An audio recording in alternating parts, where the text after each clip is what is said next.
जय माता दी सभी को। तो आज हम बात करते हैं माँ दुर्गा के द्वितीय स्वरूप ब्रह्मचारिणी की। माँ ब्रह्मचारिणी का द्वितीय दिन पूजन किया जाता है।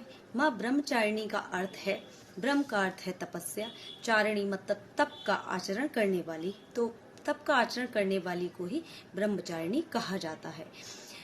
माँ ब्रह्मचारिणी ने पूर्व जन्म में शिव जी को पति रूप में पाने के लिए बहुत घोर तपस्या की थी। ब्रह्मचारिणी को ब्रह्मचारिणी के नाम से उनके तप के कारण जाना जाता है। उन्होंने घोर कठिन तपस्या की थी, निराहार रहकर। पहले फलाहार रही थी, वो घोर 1000 वर्षों तक फलाहार रही। उसके बाद में उन्होंने निराहार भी रही, वो सूखे बेल पत्र भी खाती रही बहुत युगों युगों तक।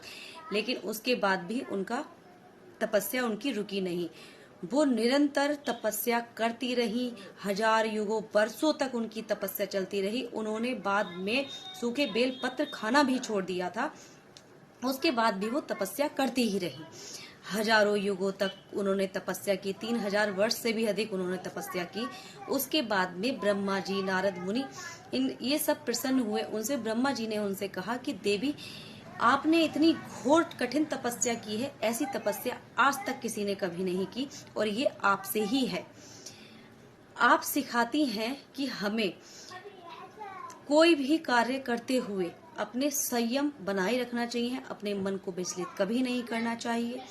हमारी माता हमें संयम, तप, वैराग्य और हमें सद्बुद्धि प्रदान करती हैं।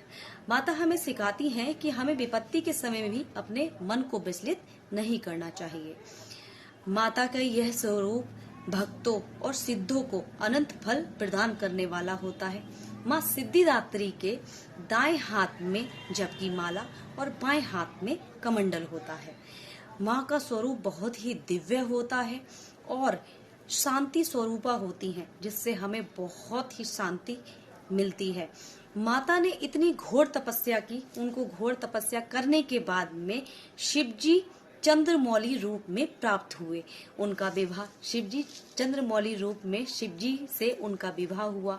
और माता की तपस्या से हमें यही सीख मिलती है कि हमें भी विपत्ति के समय में अपना धैर्य बनाए रखना चाहिए, मन को विचलित नहीं करना चाहिए और जिस चीज का हमने लक्ष्य तय किया है उस चीज के लिए हमें विश्वास हमेशा बनाए रखना चाहिए।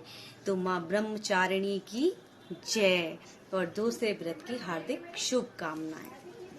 तो माता के इस तप के स्वरूप को हमें हमेशा अपने मन में बसा के रखना चाहिए। ये हमें हिम्मत और शक्ति प्रदान करता है।